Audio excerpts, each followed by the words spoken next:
নাম তার কমলা। দেখেছি তার খাতার উপরে লেখা। সে চলেছিল ট্রামে, তার ভাইকে নিয়ে কলেজের রাস্তায়। আমি ছিলেন পিছনের বেঞ্চিতে।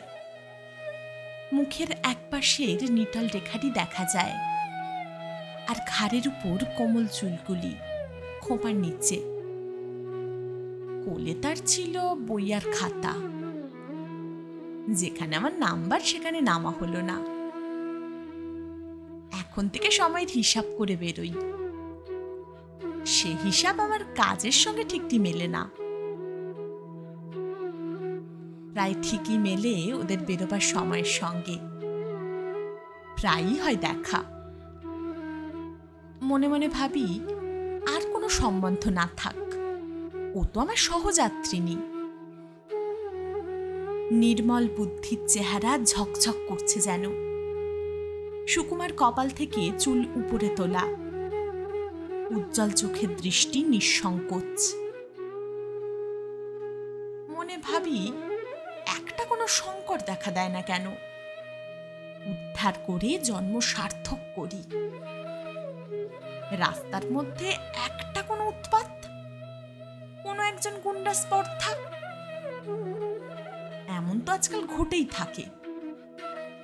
কিন্তু আমার ভাগ্যটা যেন ঘোলা জলের ডোবা। বড় রকম ইতিহাস ধরে না তার মধ্যে। নিরীহ দিনগুলি ব্যাঙের মতো একঘেয়ে ডাকে। না সেখানে হাঙর কুমিরের নিমন্ত্রণ, না রাজহাঁসের। একদিন ছিল ঠেলাঠেলি ভিড়।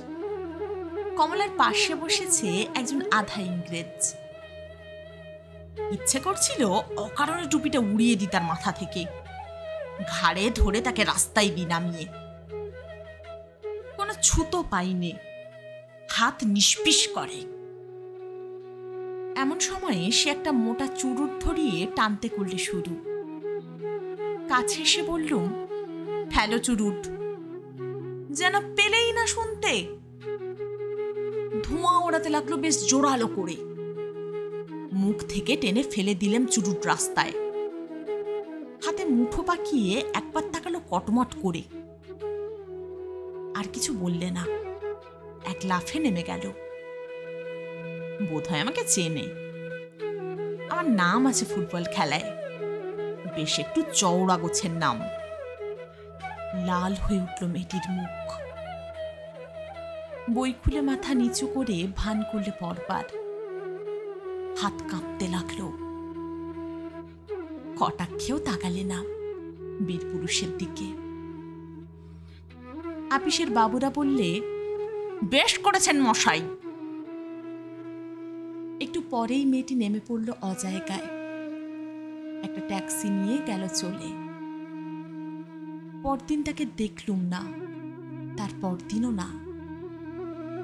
তৃতীয় দিনে দেখি একটা ঠেলা গাড়িতে চলেছে কলেজে।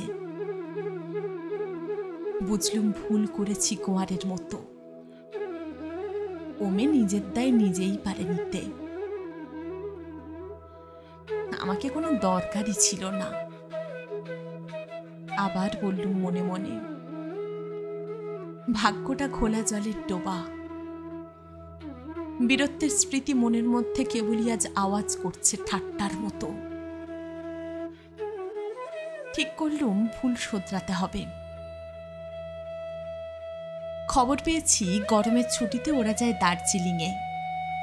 সেবার আমারও হাওয়া বদলাবার জরুরি দরকার। ওদের ছোট্ট বাসা, নাম দিয়েছে মতিয়া। রাস্তা থেকে একটু নেমে এক কোণে গাছের আড়ালে। সামনে বরফের পাহাড়। শোনা গেল আসবে না এবার। ফিরব মনে করছি, এমন সময়ে আমার এক ভক্তের সঙ্গে দেখা, মোহনলাল। রোগা মানুষটি, লম্বা, চোখে চশমা, দুর্বল পাকযন্ত্র। দার্জিলিংয়ের হাওয়ায় একটু উৎসাহ পায়। সে বললে, তনুকা আমার বোন, কিছুতে ছাড়বে না তোমার সঙ্গে দেখা না করে।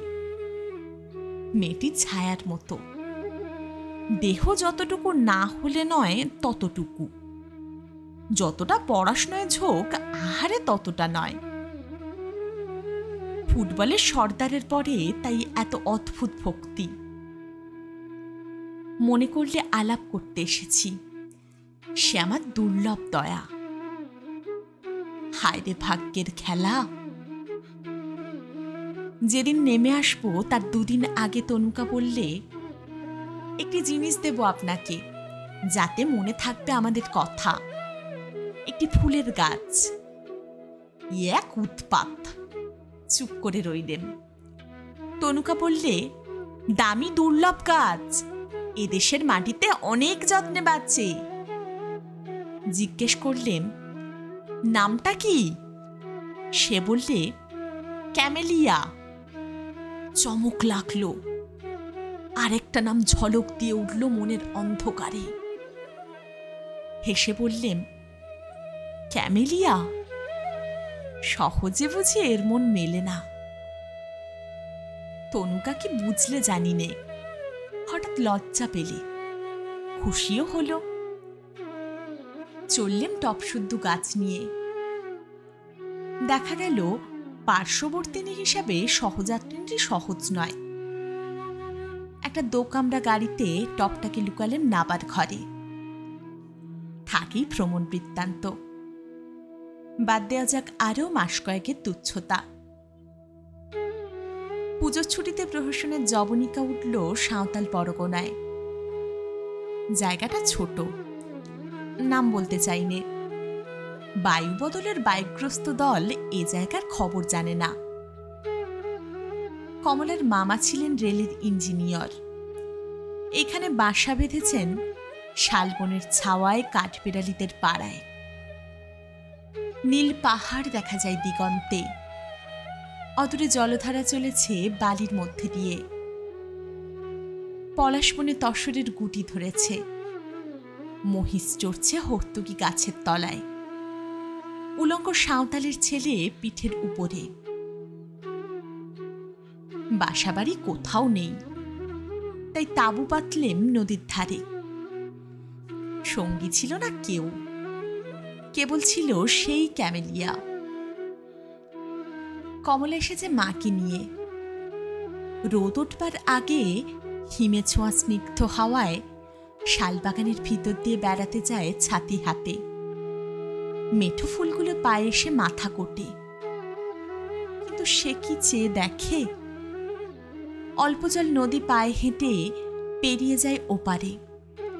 সেখানে শিশু গাছের তলায় বই পড়ে। আর আমাকে সে যে চিনেছে তা জানলে মামাকে লক্ষ্য করে না বলেই। একদিন দেখি নদীর ধারে বালির উপর ওদের চড়ি ভাতি। ইচ্ছে হলো গিয়ে বলি, আমাকে দরকার কি নেই কিছুতেই।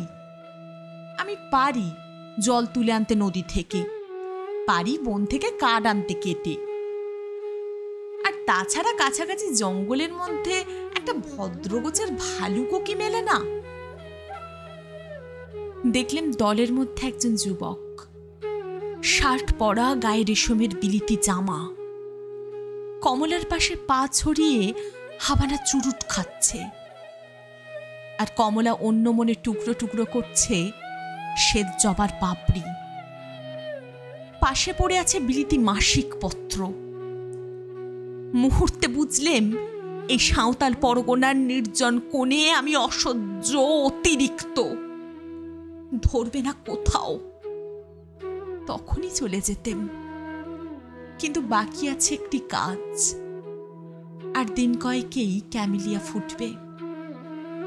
পাঠিয়ে দিয়ে তবে ছুটি। সমস্ত দিন বন্দুক ঘাড়ে শিকারে ফিরি বনে জঙ্গলে। সন্ধ্যার আগে ফিরে এসে টবে দিই জল। আর দেখি কুড়ি এগুলো কত দূর।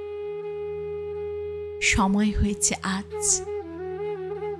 যে আনে আমার রান্নার কাঠ, ডেকেছি সেই সাঁওতাল মেয়েটিকে। তার হাত দিয়ে পাঠাবো শালপাতার পাত্রে। তাঁবুর মধ্যে বসে তখন পড়ছি ডিটেকটিভ গল্প। বাইরে থেকে মিষ্টি সুরে আওয়াজ এলো, বাবু ডেকেছিস কেনে? বেরিয়ে এসে দেখি ক্যামেলিয়া সাঁওতাল মেয়ের কানে। কালো গালের উপর আলো করেছে। সে আবার জিজ্ঞেস করলে, ডেকেছিস কেনে? আমি বললেম, এই জন্যই। তারপরে ফিরে এলেম কলকাতায়।